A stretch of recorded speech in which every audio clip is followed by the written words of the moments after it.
The photo of Victor throwing a baseball was taken at his Malibu home, if I remember correctly.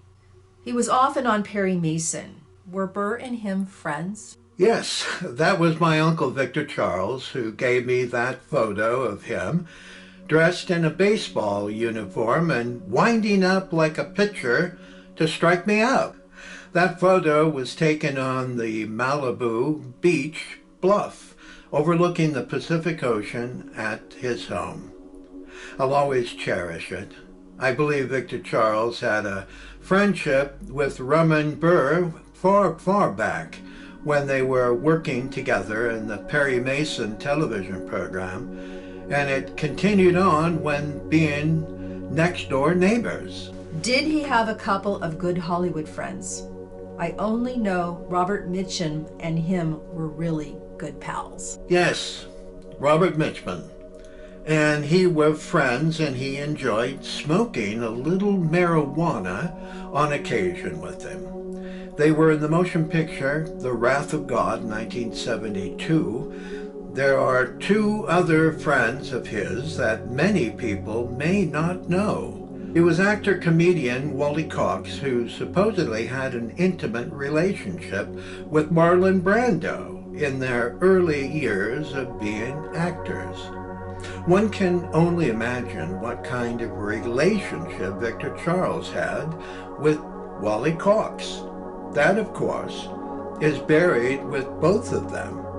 And if they did have a sexual relationship, so what? Actor Robert Strauss, who was in the motion picture Stalag 17, won an Academy Award nomination for Best Supporting Actor in 1953.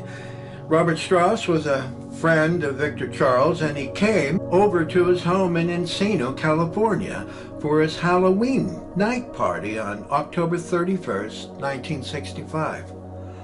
I was living there at that time, and Strauss and I were good buddies throughout the evening.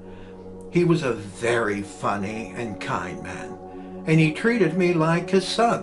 Wally and Victor starred in Seduction of a Nerd in 1970, and it had lots of cheesecake nudity. It was truly bizarre, and personally I didn't like it. Do you think he made this movie for monetary reasons? My Uncle Tony Edwards once told me that as soon as money flowed into Victor Charles's hands, it would be gone immediately. Money was always a great issue for Victor Charles, though. By the way, my Uncle Tony wasn't my real uncle, but he was part of the Buono family ever since he was a young teenager in the early 1950s. His birth name was Anthony Edwards, and he and his mother lived nearby the Buono house in South Mission Beach, San Diego, California. His mother was severely ill, and she explained to my Grandma Mert that she wouldn't be alive much longer, and she could take her little Anthony into her home when she died. That is exactly what happened. Anthony Edwards was made part of the Buono family for the rest of his life, and he was always my Uncle Tony. We were just talking about money, and did Victor Charles make cheesy motion pictures like Seduction of a Nerd only for monetary reasons? I would have to say yes. Television programs and cheesy motion pictures kept a roof over Victor Charles's head, but it was his acting on the stage that brought him the greater respect and fame. Many people may not know his theatrical background of acting on stage at the Oak Globe Theater, which is one of the most 5 prestigious theaters in America. To this very day, whenever they're looking for an actor to play the role of Falstaff in Shakespeare's Henry IV, Victor Charles is the measuring stick and standard for that particular role. My Uncle Tony once said, when Victor Charles was playing in the role of King Tut in the 1960s television Batman series, whenever he got home, he would be screaming, "They're making me a whore!" And that is exactly what they were doing. Victor Charles was a classical trained actor. And when he was on stage, he was a mountain, and he demanded everyone's attention.